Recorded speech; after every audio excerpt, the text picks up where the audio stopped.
अस्सलाम वालेकुम, welcome back to innovate IT zone. आज का हमारा लेक्चर नंबर 11 है वर्चुअल सिस्टम एंड सर्विसेज का, जिसका टॉपिक है हमारे पास वीपीएन यानी वर्चुअल प्राइवेट नेटवर्क, जिसके बारे में आप ऑलरेडी नो हाउ रखते हैं। नहीं जानते तो इस वीडियो के अंदर आपको वो सारी डिटेल जानने को मिलेगी जो आप पहले से नहीं जानते हैं। वीपीएन का मतलब होता है कि एक ऐसी टेक्नोलॉजी होती है कि आप अपने प्राइवेट नेटवर्क कनेक्शन को पब्लिक इंटरनेट इंफ्रास्ट्रक्चर पर भी यूज कर सकते हैं। यानी अगर आप इंटरनेट पर किसी दूसरी जगह का सर्वर से सिक्योरली कनेक्ट होना चाहते हैं तो आप वीपीएन का यूज करते हैं। ये क्या करता है कि आपका जो डाटा होता है उसको इनक्रिप्ट करता है और एक सिक्योर टनल बना देता है, जिससे आपकी जो भी ऑनलाइन आइडेंटिटी होती है, जो एक्टिविटी होती है, वो छुप जाती है। अक्सर आपने देखा होगा कि जब आप लोग कहीं प्राइवेट जगह पर बैठे हैं, लाइक अगर आप कॉफी शॉप पे बैठे हैं या कहीं भी, तो गलती से आपके मोबाइल पर जो होता है किसी का वाईफाई कनेक्ट हो जाता है। लेकिन अगर आपने वीपी आप क्या आपको क्या करना चाहिए कि आपको अपना वीपीएन जो है, जो आप वीपीएन क्लाइंट इंस्टॉल करते हैं अपने मोबाइल पर, पीसी पर, वो आपको फौरन से उसको ऑन कर देना चाहिए, या जो भी वीपीएन आपके सिस्टम में एग्जिस्ट कर रहा है आपको उसको ऑन कर देना चाहिए। वीपीएन से क्या होता है कि आपकी जो भी पब्लिक अगर आपको इंटरनेट मिला है तो इससे क्या होगा कि आपका जो डाटा होता है वो सिक्योर हो जाता है। आपकी सारी इंफॉर्मेशन, आइडेंटिटी वगैरह जो होती है वो अगली जो होती है उससे छुप जाती है। अगर आप वीपीएन का यूज नहीं करते हैं तो आपके डाटा के हैक होने के चांसेस जो होते हैं वो एज कम्पेयर टू द दूसरे नेटवर्क से वो ज्यादा हो जाते हैं। अब इसका पर्पस क्या होता है वीपीएन को यूज करने का? सबसे पहले तो सिक्योर ब्राउजिंग, यानी आप पब्लिक वाईफाई पर भी सेव हो जाते हैं। पब्लिक वाईफाई वो होती है जो आपको फ्री में मिली होती है, ठीक है। और उसके अलावा रिमोट एक्सेस होती है, यानी घर से ऑफिस नेटवर्क तक जो भी आपको एक्सेस चाहिए होती है, कहीं भी है तो आपको अगर रिमोटली एक्सेस चाहिए तो आप वीपीएन का यूज करते हैं। उसके बाद जियो रिस्ट्रिक्शन बाईपास, इसका मतलब होता है वो कंटेंट जो लॉक्ड होता है, जो आपके एरिया में, आपके रीजन में या आपकी कंट्री में नहीं है, जैसे कि नेटफ्लिक्स है और यूट्यूब, कुछ ऐसा कंटेंट होता है जो देखने लायक नहीं होता, लेकिन अगर आप फिर भी उसको देखना चाहते हैं सिक्योर तरीके से तो आप जो है वीपीएन का यूज करेंगे। उसके अलावा डेटा इंक्रिप्शन की बात करते हैं तो इसमें क्या होता है कि आप जो भी हैकर से प्रोटेक्शन होती है। मैंने आपको बताया ना कि जब आप पब्लिकली कोई नेटवर्क यूज कर रहे हैं, वाईफाई आपको अगर फ्री में कभी मिल जाता है, और इनकेस बहुत दफा मुझे भी मिला हुआ है, लाइक कॉलेज में कहीं भी, तो आपको क्या करना चाहिए, अपना वीपीएन जो है वो ऑन रखना चाहिए। जब आप वीपीएन ऑन रखते हैं तो आपकी सारी इंफॉर्मेशन जो होती है वो हाइड हो जाती है, वो इनक्रिप्ट हो जाती है। तो इसलिए डाटा इंक्रिप्शन भी इसमें बहुत इंपॉर्टेंट रोल प्ले करता है, यही पर्पज होता है इसका। उसके अलावा एनोनिमिटी होती है, जिसका मतलब होता है कि आपके जो आईपी एड्रेस होते हैं वो भी हाइड हो जाते हैं। आपके जो रियल आईपी एड्रेस और जो लोकेशन होती है वो चीजें जो होती हैं वीपीएन यूज करने से हाइड हो जाती हैं। अब हम बात करेंगे कि वीपीएन जो होता है काम कैसे करता है, इसका कोई वर्क फ्लो जो टेक्निकल वे में होता है उसको समझते हैं।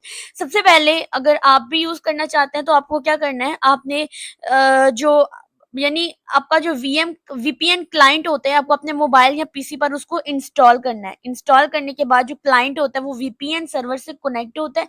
जैसे यूएस सर्वर होते हैं, कई यूएस जो आपके सर्वर्स होते हैं, उनके साथ कनेक्टिविटी के लिए आपको वीपीएन का इंस्टॉल करना पड़ता है। कुछ ऐप्स या वेबसाइट जो होती हैं वो आपके रीजन में ब्लॉक्ड हो जाती हैं, और उन ब्लॉक्ड वेबसाइट को देखने के लिए आपको वीपीएन क्लाइंट जो होता है वो अपने मोबाइल पर या अपने पीसी पर जो है उसको इंस्टॉल करना पड़ता है। उसके बाद आप उस सर्वर के साथ डायरेक्टली कनेक्ट हो जाते हैं।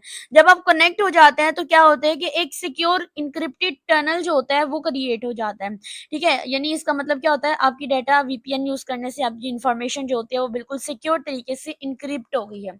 उसके बाद यूजर का डाटा जो होता है पहले वीपीएन सर्वर तक जाता है। जो भी यूजर डाटा यूज करता है पहले तो वो वीपीएन सर्वर तक जाता है। उसके बाद वीपीएन सर्वर से फॉरवर्ड रिक्वेस्ट को फाइनल डेस्टिनेशन, जैसे अगर मैं आपको बात करती हूँ, आप गूगल की बात ले लें, गूगल की एग्जांपल ले लें। अब गूगल में आप क्या करते हैं कि कोई भी आप सर्च करते हैं काम, तो क्या होता है कि वो आप आपने रिक्वेस्ट की तो वो रिक्वेस्ट जो होती है वो सर्वर तक जाती है। फिर सर्वर से जो भी रिक्वेस्ट हैंडल होती है और फिर उसका जो रिस्पॉन्स होता है जनरेट होकर वापस से यूजर तक आता है। तो इसमें भी यही होता है कि जो भी आप वीपीएन सर्वर का यूज करके कुछ भी ब्लॉग वेबसाइट से देखना चाहते हैं तो उसकी एक रिक्वेस्ट बन जाती है। उसकी जो रिक्वेस्ट होती है वो फाइनल डेस्टिनेशन, यानी कोई वेबसाइट या सर्वर होता है वहां तक जाती है, और फिर वहां से वीपीएन सर्वर फर्स्ट जो होती है वो आपको रिस्पॉन्स जो होता है वो एज मतलब इस तरह का आपको रिस्पॉन्स मिलता है, बिल्कुल ऐसे ही जैसे आपका सिम गूगल काम कर रहा होता है। उसके बाद वीपीएन सर्वर जो होता है वो रिस्पॉन्स यूजर के डिवाइसेस तक जो है वो भेज देता है। यानी अगर मैं आपको यहाँ एक डायग्रामेटिकली वे में समझाऊं तो ये समझिए आपका ये जो है ये मोबाइल फोन है। अब आपके मोबाइल फोन में कुछ वेबसाइट, जो कुछ एप्स होती हैं वो ब्लॉक्ड हो गई हैं, आप उन्हें देखना चाहते हैं। तो देखने के लिए आपको क्या करना है, अपने सिस्टम के अंदर वीपीएन क्लाइंट जो होता है उसको इंस्टॉल करना है। जब आप इस वीपीएन को इंस्टॉल कर लेते हैं, तो आप जब उस वेबसाइट तक या उस ब्राउज़र तक जाते हैं, तो आपको क्या करते हैं, फॉर एग्ज़ाम्पल आपने कुछ सर्च किया है, जब आप सर्च करते हैं तो ये सर्च की हुई, क्योंकि ये भी ब्राउज़र है, ये सर्च की हुई जो रिक्वेस्ट होती है वो इस वीपीएन सर्वर तक जाती है। फिर इस वीपीएन से वो जहाँ जिस कंट्री के साथ आपका वीपीएन सर्वर कनेक्ट होता है, वहाँ पर जाकर इसकी रिक्वेस्ट को हैंडल किया जाता है। फिर वहाँ से जो भी रिस्पॉन्स जनरेट होता है, वापस से वो वीपीएन सर्वर तक आता है, और फिर ये जो यूज़र ने जो भी सर्च किया होता है, तो एंड यूज़र जो होते हैं, उन तक आपकी इन्फॉर्मेशन जो होती है वो पहुँच जाती है। अब इसके कुछ बेनिफिट्स होते हैं हमारे पास वीपीएन्स के, तो यू नो व्हाट, कि आपका जो डाटा होता है इंटरनेट ट्रैफिक में बहुत एन्क्रिप्ट होता है, सारी इन्फॉर्मेशन जो होती है वो अनरीडेबल हो जाती है। उसके बाद जो आपका आईपी एड्रेस होता है रियल वाला, उसके ऊपर एक मास्क आ जाता है, यानी वो किसी भी वीपीएन सर्वर को शो नहीं होता है, वो हाइड हो जाता है। बाईपास नेटवर्क रिस्ट्रिक्शंस होती है, यानी फायरवॉल और जियो ब्लॉक्स होते हैं, ये भी बहुत हेल्पफुल होते हैं। उसके अलावा protect data on public network, कोई अब कैफे है, एयरपोर्ट है, जहाँ पे आपका वाईफाई कनेक्ट हो जाता है, तो आपका जो डाटा होता है वो बिल्कुल प्रोटेक्ट हो जाता है हैकर से भी।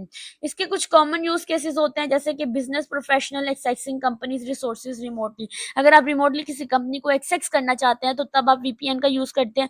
उसके अलावा आप जर्नलिस्ट या जो भी एक्टिविस्ट होती हैं, उनके अंदर भी वीपीएन का यूज किया जाता है। ट्रैवलर पे है और कहीं आपको वाईफाई मिल गया, तब भी आप फौरन से अपना वीपीएन ऑन कर देते हैं। उसके अलावा प्राइवेसी कॉन्शियस इंटरनेट यूजर जो होते हैं, यानी अगर आपको लगता है कि इंटरनेट आप अभी भी सर्च कर रहे हैं और आपको गूगल पर भी भरोसा नहीं है कि आपके कहीं इंफॉर्मेशन जो है वो हैक हुक ना हो जाए, तो आप अभी भी अपना वीपीएन जो होता है वो इंस्टॉल करके उसको अपने सिस्टम को और ज़्यादा सिक्योर बना सकते हैं। उसके बाद हमारे पास वीपीएन की कुछ टाइप आती हैं, जिनमें सबसे पहली जो टाइप आती है which is the remote access VPN. Remote यहाँ पर आ जाती है, सबसे ज़्यादा कॉमन इंडिविजुअल्स होता है, बहुत ज़्यादा ये यूज़ होता है। जहाँ रिमोटली की बात आती है, इसका मतलब होता है इंटरनेट के ऊपर। तो रिमोट एक्सेस वीपीएन जो होता है, ये उन लोगों के लिए होता है जो प्राइवेट नेटवर्क से दूर बैठे हुए हैं। ठीक है? अगर आपका घर पे भी नेटवर्क नहीं है और आप किसी और का वाईफाई यूज़ कर रहे हैं, अगर आपने किसी से वाईफाई का पासवर्ड लेके यूज़ भी करें, तब भी आपको अपना जो है वो अ, वीपीएन को ऑन रखना है, ठीक है? तो ये उन लोगों के लिए होता है जो अपने प्राइवेट नेटवर्क नहीं होता जिनका, लेकिन वो फिर भी इसका यूज़ करना चाहते हैं, बहुत ज़्यादा डिस्टेंस पर है, तब भी आपको वीपीएन को, तो रिमोट एक्सेस वीपीएन का यूज़ करते हैं। जैसे आपका घर है, कॉफ़ी शॉप है, या ट्रैवल पर होने का जो भी आप जहाँ पर भी है वहाँ पर। उसके अलावा वर्किंग की बात करते हैं, तो ये काम कैसे करता है? सबसे पहले आपका जो भी डिवाइसेज़ होता है, लैपटॉप है, मोबाइल है, पहले वीपीएन क्लाइंट सॉफ्टवेयर का यूज़ करता है, यानी उसको इंस्टॉल करता है। उसके अलावा फिर जैसे इंस्टॉल होता है, जो क्लाइंट होता है वो एक सिक्योर एन्क्रिप्टेड टनल जो होता है वीपीएन सर्वर से आपके सिस्टम तक बना देता है, और उसके अलावा आपको जो भी प्राइवेट नेटवर्क एक्सेस मिल जाती है, जैसे आप उसी ऑफिस में बैठ के हैं या आप कहीं भी बैठे हैं, तो आप इजीली उसको यूज कर सकते हैं। उसके अलावा इसके कुछ सिक्योरिटीज आ जाती है, जैसे डाटा इंक्रिप्शन है, मल्टी फैक्टर ऑथेंटिकेशन है, और सर्टिफाइड बेट एक्सेस जो होती है आपको वीपीएन के थ्रू मिल जाती है। ये सिक्योरिटी आपको प्रोवाइड कर रहा होता है। ठीक है? उसके अलावा जैसे यहाँ पर एक रियल लाइफ एग्ज़ाम्पल उन्होंने दी है कि अली जो है वो एक सॉफ्टवेयर इंजीनियर है, ठीक है? और जो होम ऑफ़िस से काम करता है, होम ऑफ़िस का आपको पता होगा। उसकी कंपनी ने उसको वीपीएन क्रेडेंशियल जो होती हैं वो दी हैं, जो वो घर से अपने लैपटॉप से वीपीएन कनेक्ट करता है, तो उसे लगता है कि जैसे वो कंपनी का लैन पर है, ठीक है? यानी लैन सिस्टम पर वो काम कर रहा है। उसको email, file services, internet tool securely जो है उनकी एक्सेस जो है वो दे रहे हैं। उसके अलावा वीपीएन की सेकंड टाइप होती है, जो कि है साइट टू साइट वीपीएन। अब साइट टू साइट वीपीएन क्या होता है? इसको जानना बहुत ज़्यादा इम्पोर्टेंट है। साइट टू साइट वीपीएन का मतलब होता है कि वीपीएन मतलब 2 या ज़्यादा ऑफ़िस के बीच में सिक्योर और डायरेक्ट कनेक्शन बनाता है, जिससे दोनों ब्रांचेज़ का नेटवर्क एक-दूसरे से सिक्योरली कम्युनिकेट कर सकते हैं। जैसे एक ये कंपनी है और ये बहुत ही दूर करके, जैसे ये कराची में है और ये कंपनी आपकी लाहौर में है, ठीक है? जैसे ही इन दोनों के दरमियान में एक site to site VPN create किया जाता है, ठीक है? एक गेटवे के थ्रू, राउटर के थ्रू या फायरवॉल के थ्रू जो होते हैं, इन दोनों साइट्स पर जो होता है वीपीएन क्रिएट किया जाता है, और फिर क्या होता है कि इन दोनों में जो भी कम्युनिकेशन होते हैं, जो भी डाटा ट्रांसमिट होता है, वो बिल्कुल सिक्योर तरीके से जो है वो लाहौर की ब्रांच से कराची तक और कराची की ब्रांच से लाहौर तक इजीली जो है वो शेयर हो सकती है। ठीक है? इसके अलावा इसकी भी फर्दर टाइप है, एक intranet based site to site और एक एक्स्ट्रानेट। अब जो इंट्रानेट बेस्ड की बात करते हैं, तो ये सेम कंपनीज की 2 ब्रांचेस होती है, यानी एक ही कंपनी है। फॉर एग्जांपल ये कंपनी है अ कोई भी कंपनी का नाम ले, कंपनी ए है और ये कंपनी है उसका भी नाम ए है, लेकिन क्या है, कि दोनों कंपनीज हैं, एक ही कंपनी है ए, लेकिन इनकी ब्रांचेस डिफरेंट हैं, तो लेकिन इनके दरमियान में जब आप वीपीएन को इंस्टॉल करते हैं, साइट टू साइट वीपीएन को, तो एक सिक्योर कनेक्शन बन जाता है। जबकि जो आपका एक्स्ट्रा नेट होता है ना, इसका मतलब होता है कि दो अलग कंपनीज बिजनेस कोलैबोरेशन के लिए, जैसे कंपनी ए की बात की थी ना हमने इंट्रानेट में, कि कंपनी का नाम ए है और डिफरेंट ब्रांचेस पर है। अब कंपनी ए और कंपनी बी, यानी अब दो कंपनीज आ गई हैं, ठीक है, और इन दोनों की जो ब्रांचेस होते हैं वो भी अलग अलग हैं, तो उसके लिए जो हम लोग यूज करते हैं वो extranet based site to site VPN होता है। इसकी वर्किंग क्या है, सबसे पहले आपने each side has a VPN gateway, हर एक की जो है वो वीपीएन गेटवे होता है। फिर जो गेटवे होता है वो एक सिक्योर टनल इंटरनेट के ऊपर जो है वो क्रिएट करता है, और फिर यूजर जो एंड यूजर होता है उनको मैनुअली कनेक्ट करने की जरूरत नहीं पड़ती, वो ऑटोमेटिकली ही कनेक्ट हो जाता है। उसके अलावा क्लाइंट टू साइट वीपीएन की अगर हम बात करते हैं, तो क्लाइंट टू साइट होता है, यानी कभी कभी रिमोट एक्सेस वीपीएन की कैटेगरी में भी हम इसको काउंट कर लेते हैं, लेकिन क्लाइंट टू साइट वीपीएन का एम्फोसाइज कॉर्पोरेट स्ट्रक्चर्स पर होता है। अगर ये होता क्या है इसको हम लोग जान लेते हैं। अब क्लाइंट एक सॉफ्टवेयर का यूज करता है जिससे वो सेंट्रल कॉर्पोरेट यानी वीपीएन सर्वर से सिक्योरली कनेक्ट हो जाता है। जैसे अपने मोबाइल सिस्टम की ही भाई बात कर लो, कि हम वीपीएन क्लाइंट को इंस्टॉल करते हैं, हम क्लाइंट हुए ना तो हम ही इंस्टॉल करेंगे, फिर ये जाके डायरेक्टली हमारे जो वीपीएन सर्वर्स होते हैं उनकी लॉगिन क्रेडेंशियल को मीट करेगा, उनके साथ कनेक्ट होगा, और हमें जो है वो किसी भी कंपनी सर्वर्स के साथ इजीली एक्सेस मिलने को जो है वो मिल जाती है। उसके अलावा जैसे अगर यहाँ पे एक एग्जांपल है फातिमा के लिए, कि फातिमा एक फ्रीलांसर है जो यूएसए की एक टेक फिल्म के लिए डिजाइन का काम करती है। अब उसे उनके इंटरनल जो डिजाइन सर्वर तक एक्सेस चाहिए होते हैं, जो इंटरनली डिजाइन सर्वर होता है, इसलिए वो क्लाइंट टू साइट वीपीएन के जरिए सिक्योरली उनके सर्वर एक्सेस करता है, और हर बार उसे अपने यूजर आईडी पासवर्ड या डिजिटल सर्टिफिकेट जो होता है वो देना पड़ता है। उसके बाद अगर हम मोबाइल वीपीएन की बात करते हैं, तो हमारा मोबाइल वीपीएन वही जो हम लोग मोबाइल पर भी यूज कर रहे होते हैं, यानी मोबाइल वीपीएन उन यूजर के लिए होता है जो कॉन्स्टेंटली मूव कर रहे होते हैं और नेटवर्क कनेक्शन फ्रीक्वेंटली चेंज होती रहती है, लेकिन फिर भी उनका वीपीएन सेशन एक्टिव ही रहता है। ठीक है, आपको वीपीएन, जैसे अगर मैं मोबाइल पकड़ के यहाँ जा रही हूँ, वहां जा रही हूँ, दूसरे कंट्री में जा रही हूँ, दूसरी सिटी में जा रही हूँ, मेरा वीपीएन अगर ऑन है, तो मेरे डिवाइस के साथ कोई भी इंटरनेट कनेक्ट हो जाए, कोई भी कनेक्शन मुझे मिल जाए, तो मेरा सिस्टम जो होता है वो सिक्योरली रहता है। इसके लिए आपको क्या करना पड़ता है, वर्किंग कैसे करती है, कि आपके जो मोबाइल वीपीएन होता है एक वर्चुअल सेशन क्रिएट करता है। जब यूजर वाईफाई से सेलुलर पर या एक टावर से दूसरे पर मूव करता है तो भी सेशन ड्रॉप नहीं होता है। नेटवर्क चेंज होने के बावजूद भी सिक्योर टनल जो होता है वो आपका मेंटेन रहता है।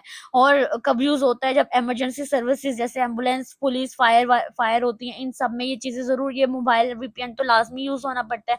उसके अलावा डिलीवरी या कोई भी लॉजिस्टिक सर्वर्स होते हैं उनमें, उसके अलावा फील्ड सर्विस या डाटा कलेक्शन में भी आप इसको यूज कर सकते हैं।